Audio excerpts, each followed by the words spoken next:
Me gusta mucho la expresión, la manera en la que un famoso predicador que se llama Steve Lawson empieza sus predicaciones. Y él dice, vamos a leer la inerrante palabra de Dios.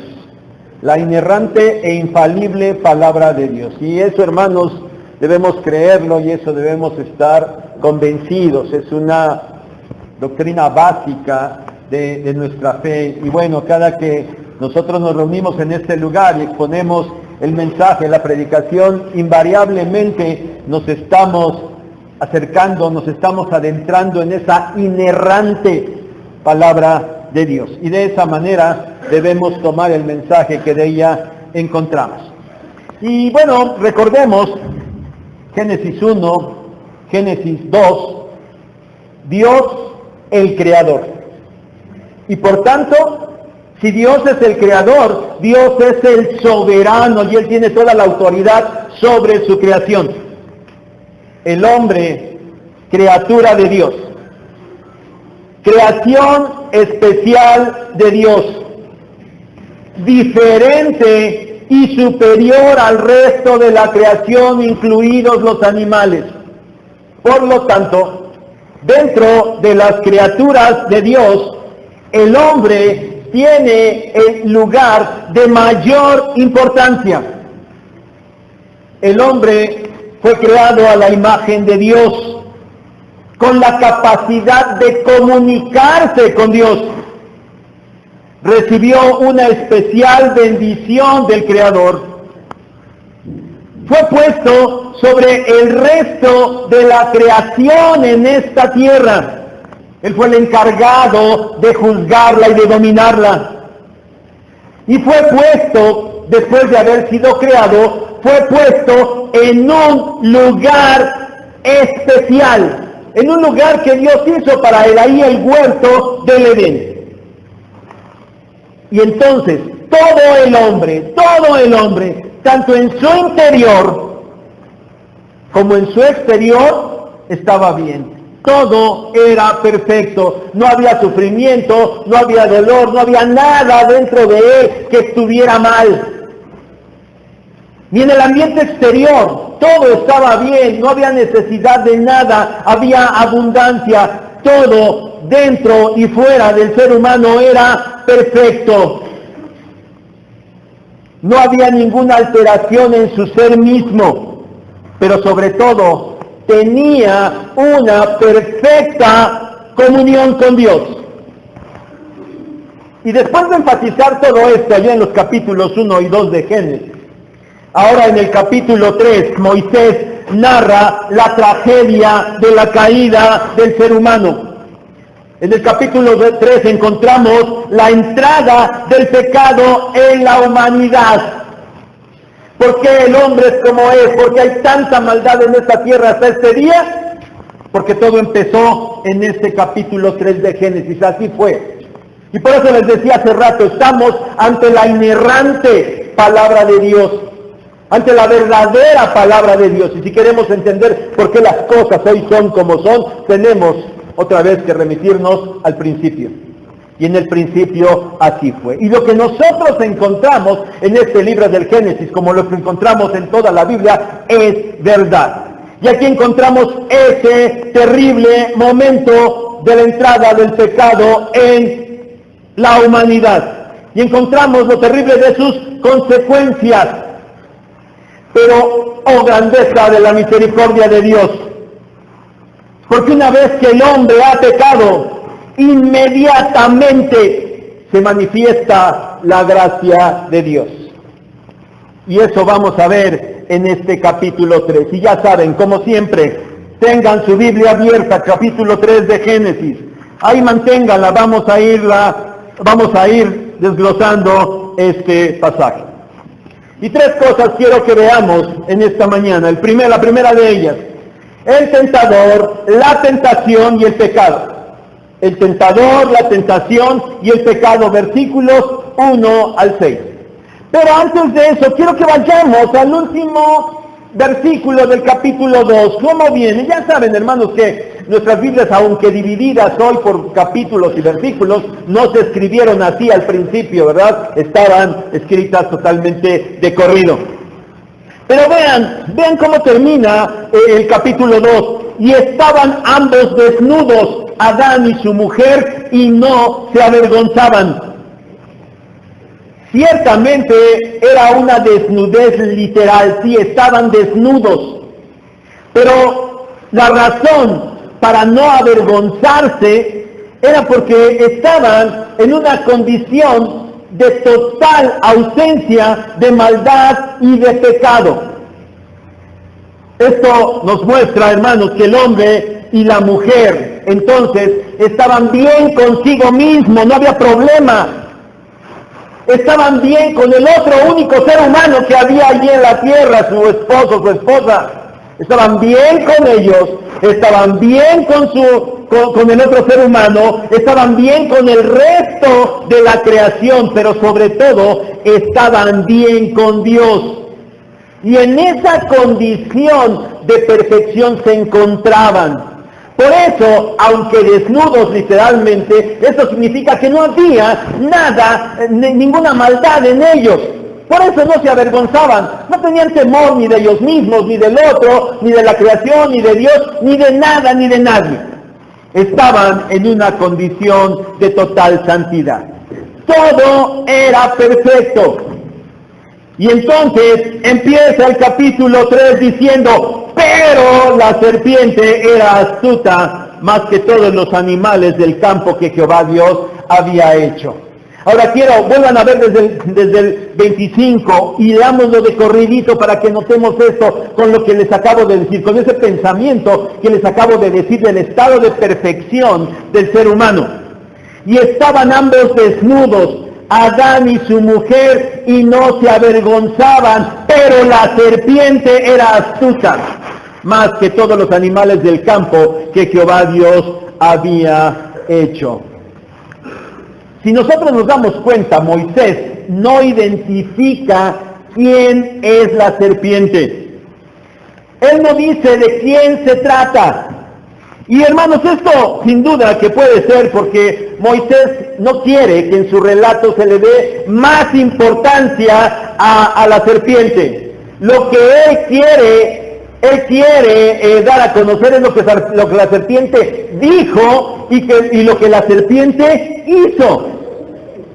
Bueno, hoy nosotros sabemos, hoy tenemos la escritura completa.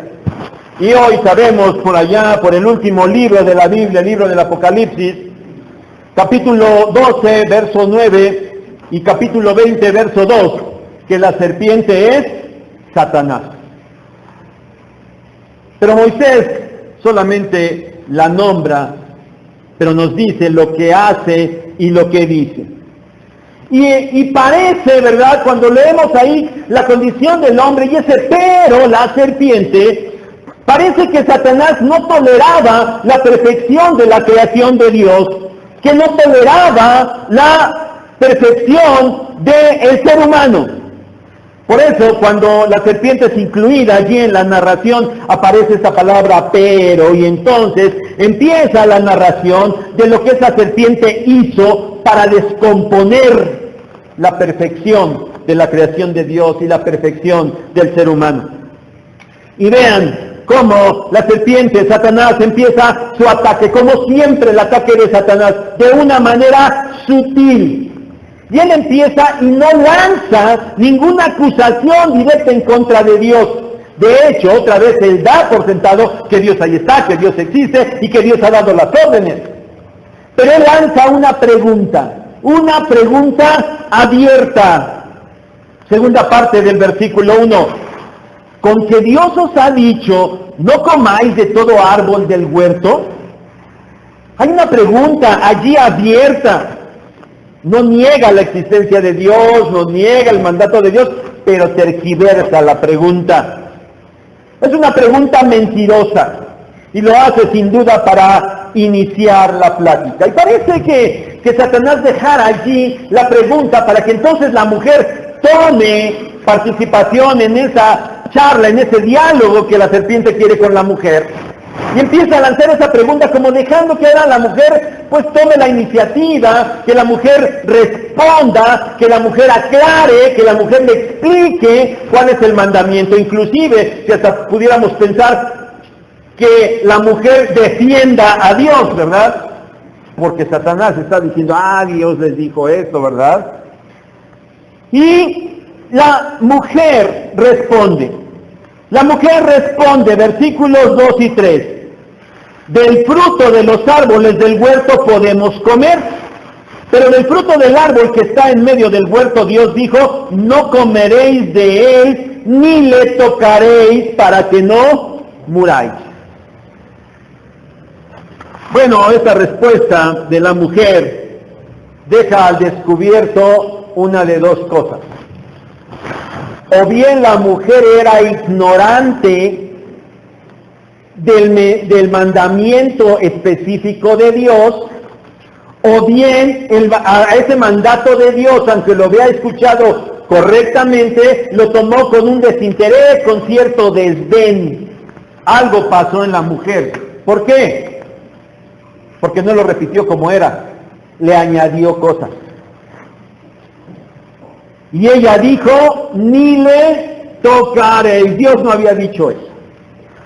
Dios no había dicho que no tocaran del árbol, simplemente no comas del fruto de ese árbol. La mujer, ¿qué estaba pasando?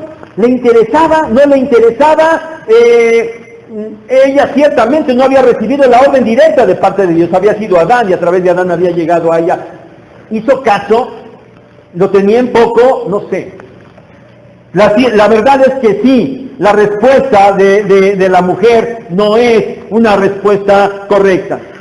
Y obviamente que la serpiente, que Satanás nota ese asunto y se lanza inmediatamente con mucho más fuerza, aunque con la misma sutileza. Versos 4 y 5.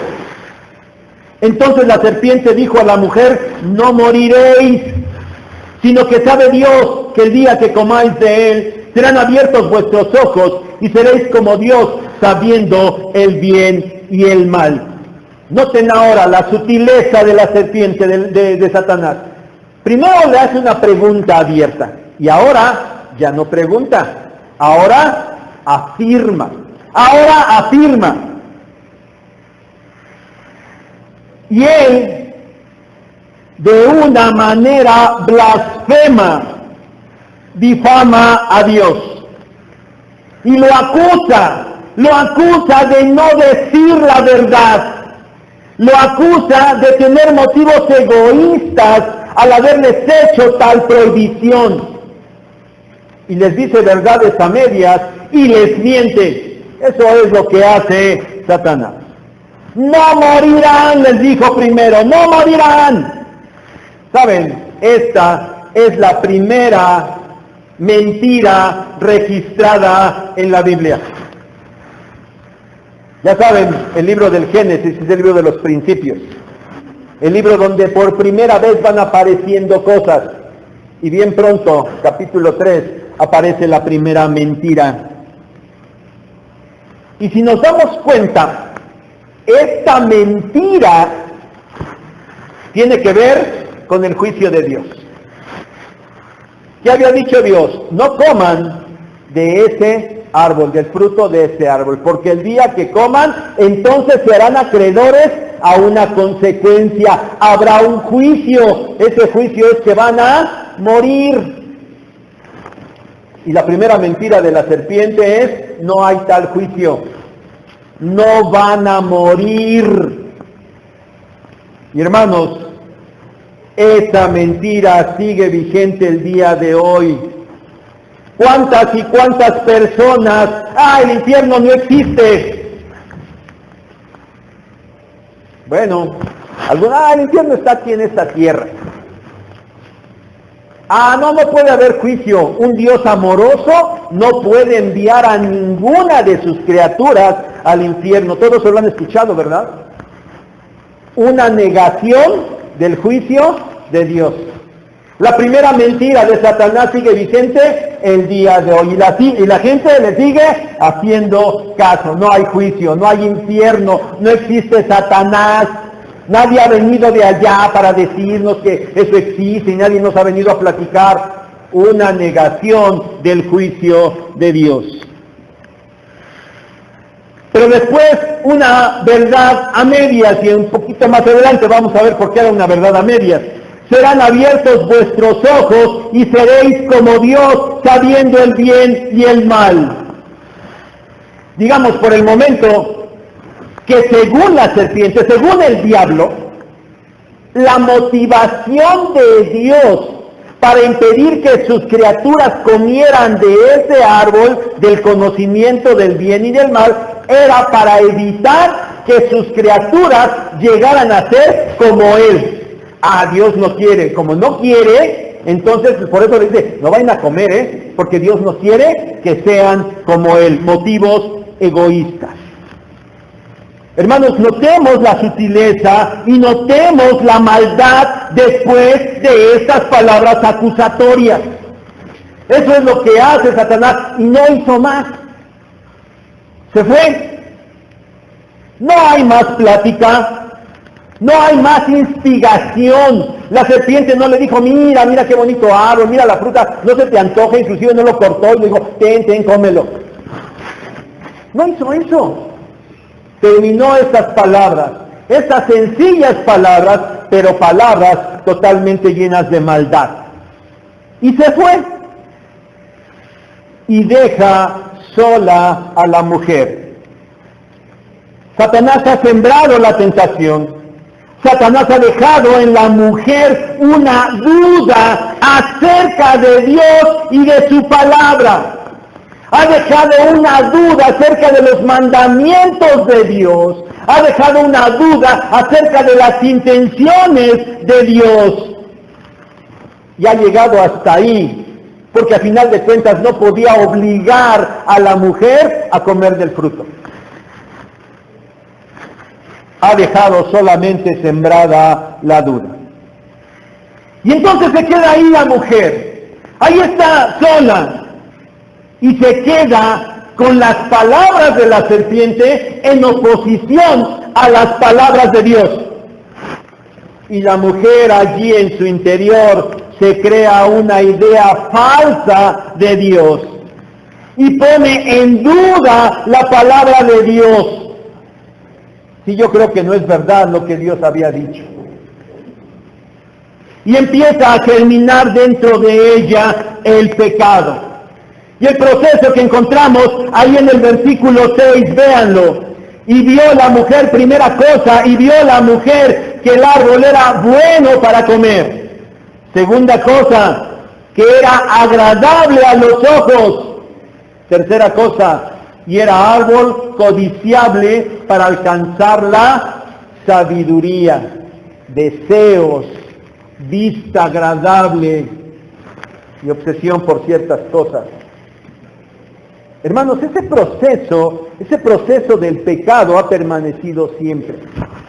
Y solamente para demostrar esto, ¿se acuerdan que se ha comentado en los domingos anteriores que ya hemos predicado Génesis, acerca de que en este libro encontramos los principios de todo, pero además podemos encontrar la explicación de muchas cosas que vienen apareciendo en el resto de la Biblia?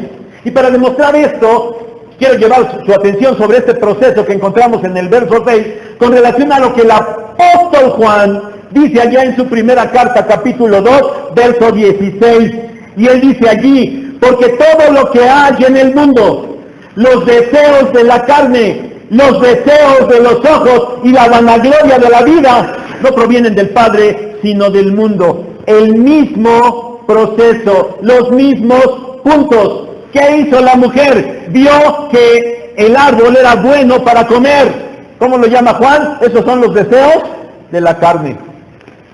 Era agradable a la vista. Esos son los deseos de los ojos. Y era codiciable para alcanzar la sabiduría. Esos son la vanagloria de la vida. Sí, hermanos, este proceso se repite. Y aquí se nos habla específicamente de cómo fue el primer pecado, cómo se gestó el primer pecado en la humanidad. Y al final de la Biblia, ya en ubicación y en tiempo, Juan se remite a este principio para darnos a conocer cómo es que el pecado se sigue manifestando el día de hoy. Y hermanos, lo mismo sigue pasando hoy en el año 2018, como 3.400, 3.500 años más o menos después de que escribió Moisés, como 1.900 años más o menos después de que escribió Juan, y las cosas siguen igual. Pero ahora, la mujer que ha escuchado, que se ha generado dentro de sí ciertos pensamientos, que ha visto las cosas, ahora ella decide hacerlo. Tomó una decisión y ella decidió creer más en las palabras de Satanás que en las palabras de Dios y sus mandamientos. Y termina diciendo el verso 6, y tomó de su fruto y comió, y dio también a su marido, el cual comió. Consideremos otra vez este asunto importante. Satanás solo se dejó sembrada la duda, dejó sembrada la tentación y se retiró. Y fue la mujer e inmediatamente el hombre quienes por su propia voluntad decidieron desobedecer el mandamiento de Dios. El pecado es una decisión personal. El pecado es una decisión personal. Es cierto que el maligno fue quien presentó la tentación, pero debe quedar claro que finalmente la responsabilidad es del hombre. Romanos capítulo 5, versículos 12 y 14 nos dicen que la muerte entró en el mundo por el pecado de un hombre, Adán. Pablo no culpó a la serpiente. La responsabilidad del pecado era de Adán. Y ese pecado y esa muerte entraron en el mundo por el pecado de aquel hombre, Adán. Y hermanos, así aparece en toda la Biblia. La responsabilidad del pecado es solo del ser humano. Por eso es que tal vez Moisés aquí en este capítulo 3 no da tanta información acerca de la serpiente, porque quiere dejar en claro, el que fue responsable fue Adán y Eva. Y hermanos, lo mismo sigue sucediendo hasta el día de hoy. Es muy común escuchar esa frase, ay, es que el diablo en todo mete la cola, ¿verdad? Y ahí le estamos echando siempre la culpa al diablo de que por su culpa uno anda desobedeciendo a Dios. Y a veces lo decimos o lo dicen las personas como una desfachatez total. Saben que están haciendo mal, ay, es que el diablo. O a lo mejor a veces lo hacen con un verdadero sentir, bueno, sí, pero es que el diablo ahí está. Pero saben, aun y cuando eso fuera realidad, porque muchas veces lo es, que el diablo deja allí la tentación, que el diablo es el que pone exteriormente las situaciones para esta pecaminosidad. La realidad es que la decisión final y la responsabilidad del pecado cae sobre el ser humano. Segunda cosa, las consecuencias de esta desobediencia. Versículos 7 al 19. La verdad a medias que Satanás dijo se cumplió de cierta manera, por eso una verdad a medias. Bueno, a final de cuentas termina siendo mentira, porque verdades a medias no hay. Satanás les dijo, conoceréis el bien y el mal. Pero saben, sí sucedió. Llegaron a conocer el bien y el mal, pero no de una manera intelectual. Dios sabe del bien y el mal, claro que Él sabe de la diferencia entre el bien y el mal, pero lo sabe de una manera especial. Y ahora el hombre llegó a conocer el bien y el mal, pero no por un asunto intelectual, sino por un asunto experimental. Ellos se dieron cuenta de lo que era el bien. Ese bien en el cual ellos habían estado hasta ese momento, a lo mejor no se percataban mucho, porque solo conocían el bien. Pero ahora experimentaron que ya eran incapaces de mantenerse en ese bien. Y se dieron cuenta de lo que era el mal. Y lo conocieron por una experiencia y experimentaron que ahora ya no podían librarse de ese mal. Media verdad dicha por Satanás. Ciertamente conocieron el bien y el mal, pero la mentira fue que no la conocieron como Dios lo conoce, y mucho menos llegaron a ser como Dios. Bajaron a la condición más baja, en lugar de ser elevados, alzados y llegar al nivel de Dios. Lo que sucedió fue que bajaron a la condición más baja que ellos podían experimentar. En lugar de ser glorificados, fueron hundidos. Tenían un estatus de perfección, porque vivían de acuerdo a lo establecido por Dios para ellos. Y ese estatus cambió radicalmente porque no quisieron mantenerse en obediencia y en correcta comunión con Dios. Y ellos quisieron traspasar los límites que Dios, su creador y su soberano, les había puesto. Dijimos, antes de esto, el hombre estaba en perfección, estaba bien consigo mismo. No había nada que le alterara, estaba a gusto, estaba bien. Estaba bien con la persona, con la única otra persona que estaba en este mundo. Estaban bien con el resto de la creación, pero sobre todo estaban bien con Dios. Y saben, cuando ellos desobedecen, cuando el pecado entra al mundo, esta armonía perfecta se rompió. Y todo se acabó. Y vamos a ver en estos versículos del 7 en adelante cómo es que este rompimiento de estas cosas se fue manifestando. Vean el verso 7. Entonces fueron abiertos los ojos de ambos y conocieron que estaban desnudos. Entonces cosieron hojas de higuera y se hicieron delantales. Fueron abiertos sus ojos y conocieron que estaban desnudos. ¿Qué leímos en el verso 25? Estaban desnudos, pero no se avergonzaban. ¿Por qué dijimos? Porque estaban en santidad, porque estaban en perfección, no había temor de nada. Pero ahora que habían desobedecido, ellos cayeron en la cuenta que estaban desnudos y se avergonzaron. Y entonces tuvieron que intentar cubrir su desnudez.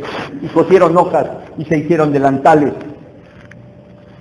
Esa perfección del ser humano, ese estatus donde el hombre estaba bien consigo mismo, se rompió. Ahora sintió vergüenza. Estaba perfectamente bien con el otro ser humano, con su esposa, con su esposo, estaban perfectamente bien, los dos desnudos y no se avergonzaban, pero ahora no solamente hubo problemas en ellos mismos, sino que también hubo vergüenza delante del otro. Aquel otro con el que acababa de ser establecido que habían llegado a ser una sola carne. Eran uno. Y esa unidad se resquebrajó, se rompió, ya no estaban bien. Y hermanos, eso fue bastante trágico. Pero las consecuencias siguieron, versículos 8 al 10. Y oyeron la voz de Jehová Dios que se paseaba en el huerto al aire del día, y el hombre y su mujer se escondieron de la presencia de Jehová Dios entre los árboles del huerto. Mas Jehová Dios llamó al hombre y le dijo, ¿dónde estás tú? Y él respondió, oí tu voz en el huerto, y tuve miedo, porque estaba desnudo y me escondí. Empezaron, además de tener vergüenza, empezaron a sentir miedo. Miedo, otra vez, ellos estaban sin ningún temor.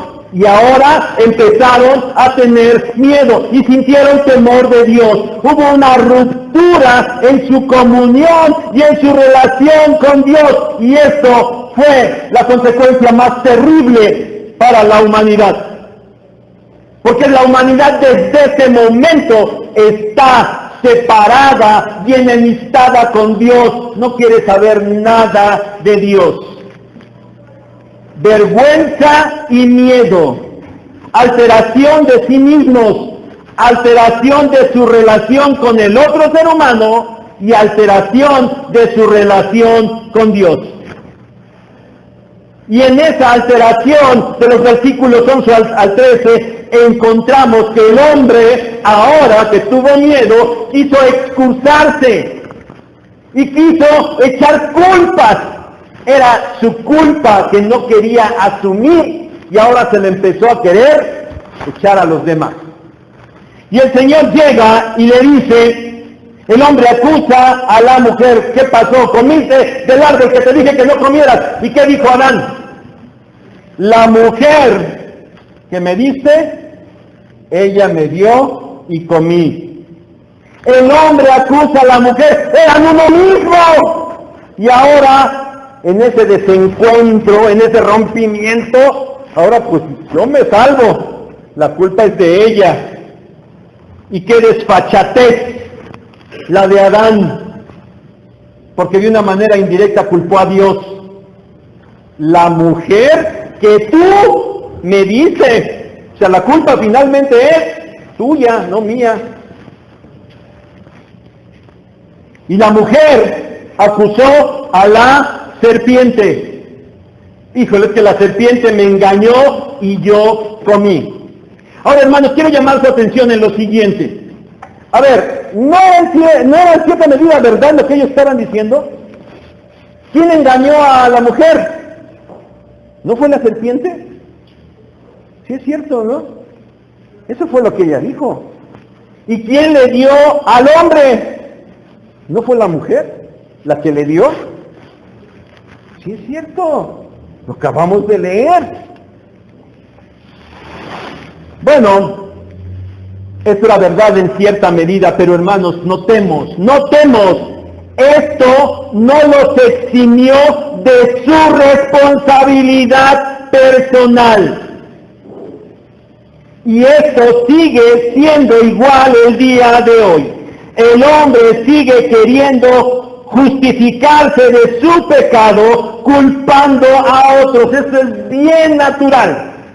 Cuando algo pasa en sus escuelas, en sus trabajos, en la casa, ay no, yo no fui, fue ella, y buscamos a quien echarle la culpa. Siempre. Y peor tantito, porque igual que Adán, con una gran desvergüenza, el hombre sigue pretendiendo culpar a Dios por todas las cosas. Hermano, nunca trates de justificarte por tu pecado, sea cual sea la manera en que la tentación te haya llegado. Allá Santiago nos habla claramente que nuestros propios malos deseos, que nuestros propios malos pensamientos son los que nos inclinan al pecado. Pero es cierto que a veces la tentación llega del exterior, a través de otras personas, a través de Satanás, muchas cosas. Pero hermano, sea cual sea la manera en que llegue la tentación a tu vida, nunca trates de justificarte, porque la responsabilidad, la decisión es solo de quien comete el pecado, es solo tuya. No trates de justificarte. Pero también, hermanos, como consecuencia hubo juicios. Versos 14 al 19. Y los juicios empiezan de manera inversa. Bueno, el Señor cuestionó, llamó la atención primero a Adán. ¿Por qué? Porque él era el responsable, porque era el cabeza de la familia. Y después cuestionó a la mujer. Y cuando la mujer dijo que fue Satanás, ¿se dieron cuenta que ya no fue a cuestionar a la serpiente? Solamente cuestionó al hombre y a la mujer. Pero ahora, cuando se establecen estos juicios, empieza de manera inversa y ahora sí va con la serpiente. Y la serpiente fue maldecida. La creación de Dios había sido bendecida. Y ahora la serpiente es maldecida. Y es condenada a arrastrarse y es condenada a comer polvo. Verso 15, y en un futuro condenada a la destrucción total. Luego, el juicio vino sobre la mujer. Su embarazo iba a ser difícil, iba a ser doloroso, y el nacimiento de sus hijos también iba a ser muy doloroso. Y hermanas, ustedes saben esto. Aún y cuando hayan tenido a sus hijos por una cesárea, de todas maneras. Pero pudiéramos pasar aquí a las hermanas que han tenido sus hijos de parto natural y que nos platiquen si duele o no duele. Pero sobre todo, y bueno, y finalmente, la voluntad de la mujer estaría sujeta a la de su marido. Y eso les sigue doliendo a las mujeres, pero hasta el tuétano. Pero ahí están. Ahí están. Y finalmente viene el juicio sobre el hombre. Viene el juicio sobre el hombre, y aunque no directamente sobre él, sí viene por su causa, y por su causa la tierra fue maldecida. Otra vez, Dios había bendecido su creación, y con la entrada del pecado ahora la tierra es maldecida. ¿Cuál iba a ser el problema para el hombre? Bueno, antes sí tenía que labrar el huerto, tenía que cuidar el huerto, pero ahora tenía que labrar la tierra. Y antes tenía abundancia y solamente bastaba con que fuera estirada la mano y comiera del fruto. Ahora tenía que labrar la tierra, sembrar la semilla, estarla cuidando, porque le iba a producir cardos y espinos. La tierra ya no iba a ser generosa con él. Su trabajo le iba a costar gran sudor. Y finalmente iba a volver al polvo de la tierra, porque de la tierra había sido tomar. La bendición se convirtió en maldición, y no se olviden de esto. No se olviden de esto, porque vamos a agotar, ya les dijimos, el libro del Génesis, y vamos a encontrar muchas veces esta misma situación. Bendición de parte de Dios, maldición por causa del hombre. El hombre perdió su estatus de santidad y de total comunión con Dios. Y las consecuencias fueron terribles y permanecen hasta el día de hoy. Los seres humanos en general no soportan la presencia de Dios, no quieren saber nada de Dios, se envalentonan y lo rechazan. Pero lo hacen porque la realidad es que no se quieren enfrentar al soberano, porque no le quieren entregar cuentas a nadie. Siguen teniendo temor de enfrentarse a Dios, aunque no lo entiendan o no lo quieran aceptar. Pero además, el hombre sigue con muchos problemas consigo mismo. Nunca está satisfecho con lo que tiene. Nunca está satisfecho con lo que es. Hay que superarse, hay que lograr metas. Nunca está satisfecho. Tiene muchos problemas. Está incompleto en sí mismo. Y se deprime. Y se suicida. Por eso está en una permanente búsqueda de paz y de felicidad. Tan no está en paz consigo mismo que bueno, ya lo sabemos y se nos recalcó la predicación del domingo pasado. No, yo no soy yo. Yo ya soy, yo varón de ¿cuántos? 60 y tantos años, nos dijeron. ¿Varón de 69 años? No, yo no soy un varón de 69 años. Yo soy una niña de 4 años. ¿Quieren más prueba de que el hombre ya no está ni conforme consigo mismo? ¿Por qué? Pueden alegar lo que quieran, pueden decir lo que quieran. La verdadera palabra de Dios dice que esto es por causa del pecado, porque se rompió su comunión consigo mismo. Y se rompió la comunión con los demás seres humanos. Y por la gracia de Dios, los cristianos ahí vamos, ¿verdad?, en la vida matrimonial. Por la gracia de Dios. ¿Qué? ¿Y de verdad todo es hermosura en el matrimonio? Y en el mundo peor, ¿no? En el mundo peor. Se acusan el hombre y la mujer y se acusan y se enojan y se divorcian. Y no solamente con la esposa o con el esposo, sino con el resto del mundo, y no hay que abundar, ustedes saben, la enemistad tan grande que existe del ser humano con sus semejantes el día de hoy. ¿Por qué? Bueno, que digan otra vez, que digan lo que quieran. El principio de las cosas nos dice que eso fue por causa del pecado. Pero también quedó enemistado y sigue enemistado con el resto de la creación. Y hoy la gente, muchos salen a llenarse la boca y a decir, no, la creación, el ambiente, la naturaleza, hay que cuidarla, y el calentamiento global. Y hay muchas gentes y muchas organizaciones que ahí están procurando que la naturaleza sea mantenida por el hombre. ¿Pero lo hacen? No lo hacen. Ellos siguen, o el hombre sigue, o seguimos destruyendo la creación de Dios. Y al hombre cada vez más le está costando obtener el fruto de la tierra. Y ya de años atrás, los alimentos transgénicos, para que alcance. Bueno, hace 2 semanas, ¿verdad? Nada más le cerraron por allá unas valvulitas allá por el Estado de México, y aquí nos quedamos sin agua. Ya hay mucha preocupación por el agua, por los alimentos, porque si seguimos como vamos, dentro de tanto tiempo ya no va a haber.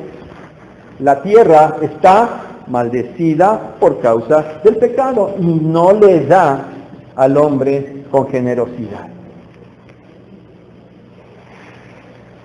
Pero aún en medio de esta terrible situación, cuarta cosa, se manifestó la gracia de Dios. A pesar de las terribles consecuencias que capítulo 3 nos narra, en ese mismo capítulo 3, en el final, empieza inmediatamente a aparecer la gracia de Dios. Y sin duda que la primera manifestación de esa gracia, que podemos encontrar de una manera implícita, no lo dice directamente, pero es muy claro que ahí se encuentra. La primera manifestación de la gracia fue que el hombre y la mujer no perecieron inmediatamente. ¿Se murieron? Sí. ¿Inmediatamente, en ese momento, comieron del fruto y cayeron muertos? No. No. Dios habló con ellos. Dios les hizo entender su pecado, y sin duda que Dios les estaba dando la oportunidad de recapacitar. Les estaba dando la oportunidad de volverse a acercar a Él. Hermanos, eso es manifestación de la gracia de Dios. La siguiente manifestación de la gracia fue lo que podemos encontrar allí en el verso 15. Verso 15. Y pondré enemistad entre ti y la mujer, le está hablando a la serpiente, y entre tu simiente y la simiente suya, esta te herirá en la cabeza y tú le herirás en el calcañar. Una declaración de Dios en contra de la serpiente, pero en sí misma, dentro de ella, una promesa. La simiente de la mujer heriría de muerte a la simiente de la serpiente.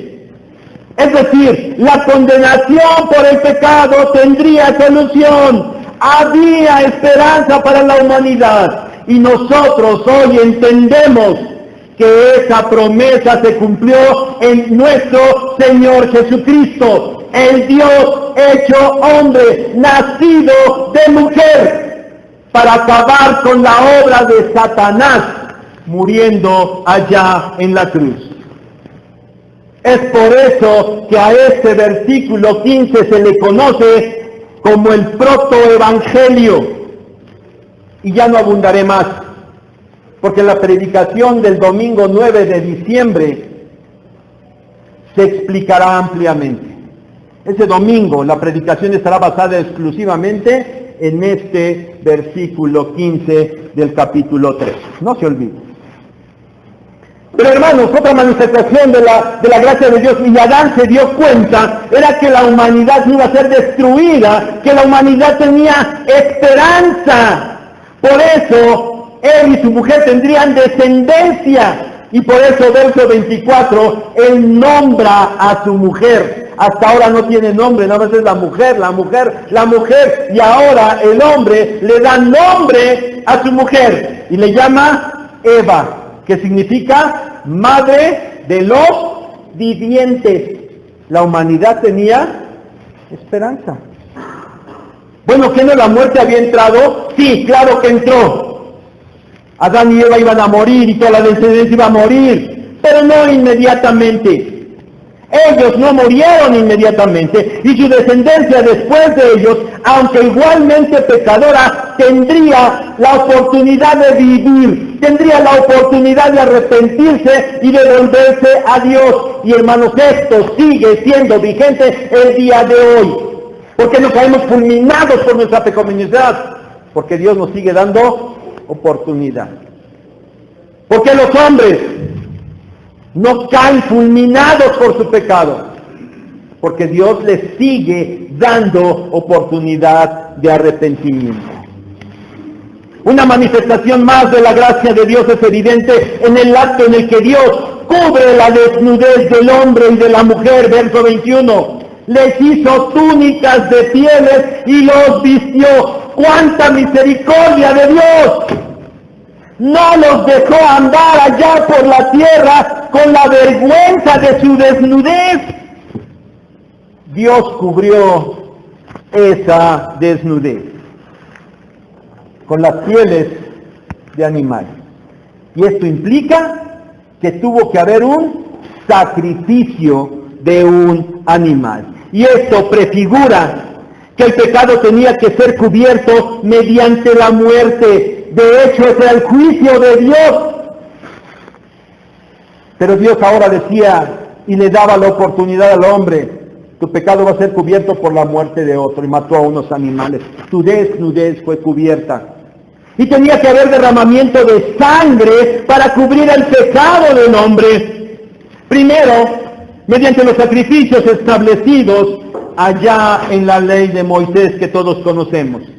Pero finalmente, de manera permanente, total y perfecta, mediante el sacrificio del Señor Jesucristo. La gracia de Dios sigue vigente el día de hoy.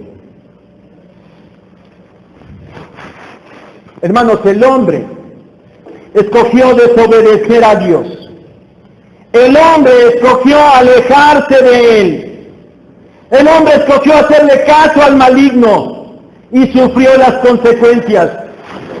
Y es necesario, hermanos, que todos entendamos perfectamente lo terrible de esta realidad. No lo minimicemos.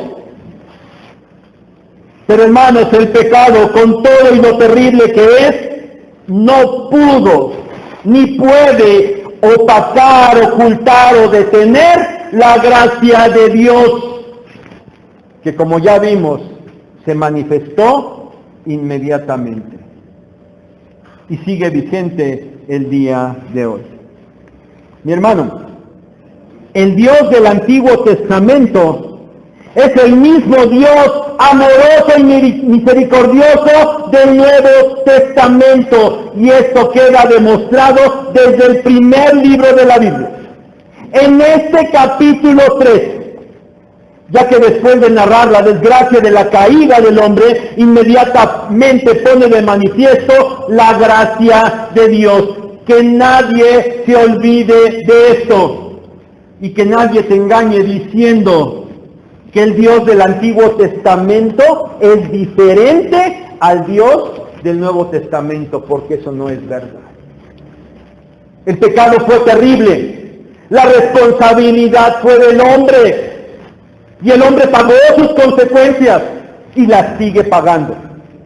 Pero la gracia de Dios se manifestó y se sigue manifestando el día de hoy. Gracias a Dios por eso. Padre, gracias por tu palabra. Una vez más, Señor, te lo decimos y no cesaremos de hacerlo. Mientras tú nos concedas estar en esta tierra y tú nos permitas estar aquí, y Señor, mientras nos dejes reunirnos aquí libremente, estaremos siempre meditando en ella. Y una vez más, te damos gracias por el mensaje que hoy podemos obtener de este capítulo 3 de Génesis. Gracias por tu palabra en el nombre de Jesús. Amén.